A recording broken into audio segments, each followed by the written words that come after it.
I was born in South Africa in 1930. I went to Welkom to make my way in life, and I started a small business there which subsequently grew. And at the age of 25, I decided to actually leave South Africa. I didn't want to bring my children up in this racial society that I felt was actually going bad, and the future really looked grim. I was in a Zionist movement as a young man, and the obvious thing for me was to go to Israel and participate in the building up of our state, a place for the Jewish people.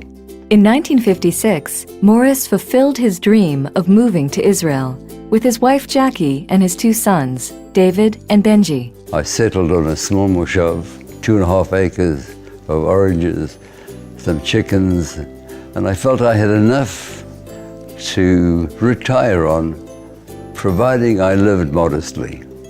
The reality was somewhat different. Despite many challenges, Morris quickly integrated into the local industry.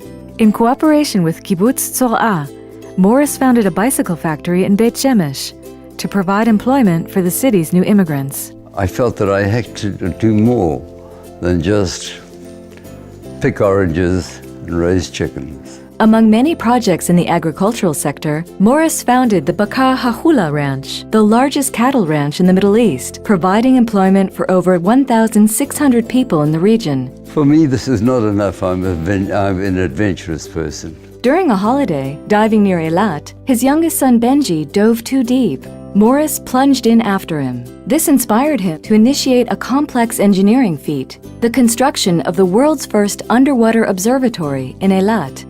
Later, he constructed further observatories worldwide. Well, one thing led to another, and I got involved in the Yellow Pages.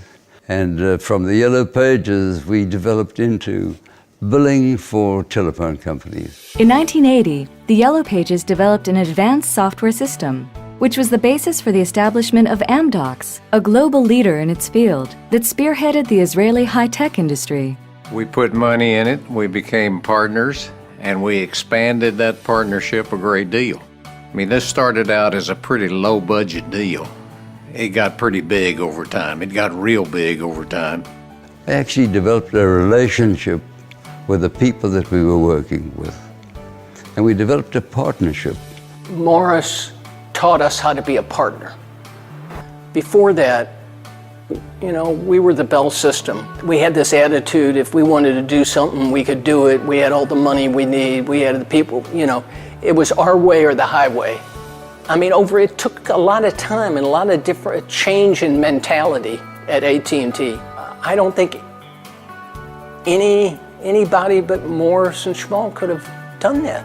Looking back over my almost 20 years as chairman of AT&T, I would say that Morris and Schmal are the best partners we ever had. And we had a lot of partners, and nobody was in their league. They were the best. To this day, Morris continues to expand his business initiatives in the fields of high-tech, medicine, biotech, and many more. My basic objection is to do something for the betterment of mankind. And if these companies turn out well, so much the better. His business success enabled him to divert his resources, time, and energy to contribute to society. Morris's passion for nature and the environment led him in 1999 to create Salul, an NGO that successfully promotes environmentally sound policies towards Israel's rivers and seas, as well as the Morris Kahn Marine Research Center, leading research and monitoring the ecology and species in the Eastern Mediterranean Sea. With LEAD, a youth leadership development program, he nurtures the next generation of leadership in Israel. Morris travels annually to Ethiopia with a medical delegation, where they established an eye unit that trains local doctors to perform surgeries for remote tribes. This girl had 2 cataracts in both eyes. She probably has never really seen properly, never. Hardly walks. He's taken out both the cataracts now. And in a day or two she'll be able to see, and then she'll have to learn to actually understand what it is she's seeing. But without this girl's life was actually over. Since the establishment of this delegation, thousands of people got back their eyesight. If there is an austere subject like that, for which money is available and there's no problem in getting it, I'm not there.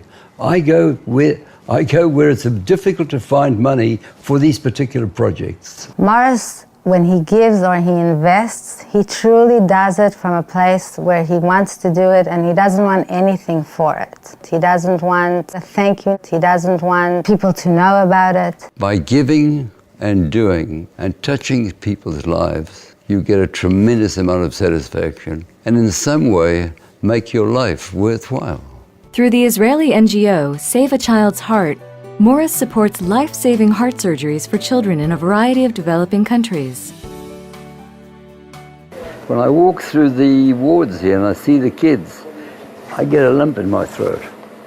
The incredible extent of his activities and involvement in philanthropy, research, and business in Israel and abroad is outstanding. In retrospect, I'm comfortable with my life. I'm satisfied with what I've done, but this is not the end. And the most recent project is a project to put a spacecraft on the moon. And I think putting this spacecraft on the moon is going to give Israel a great sense of pride. I think we're going to do something for the young people to encourage them to go in for science, mathematics. I think this is going to be one of the best investments I've made. I don't want to give the impression that I'm all work and I'm all investment and I'm always doing good things for mankind. I really like enjoying life. I like diving, I like skiing, I like horse riding.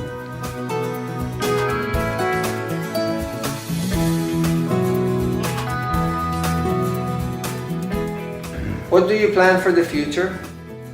Have fun.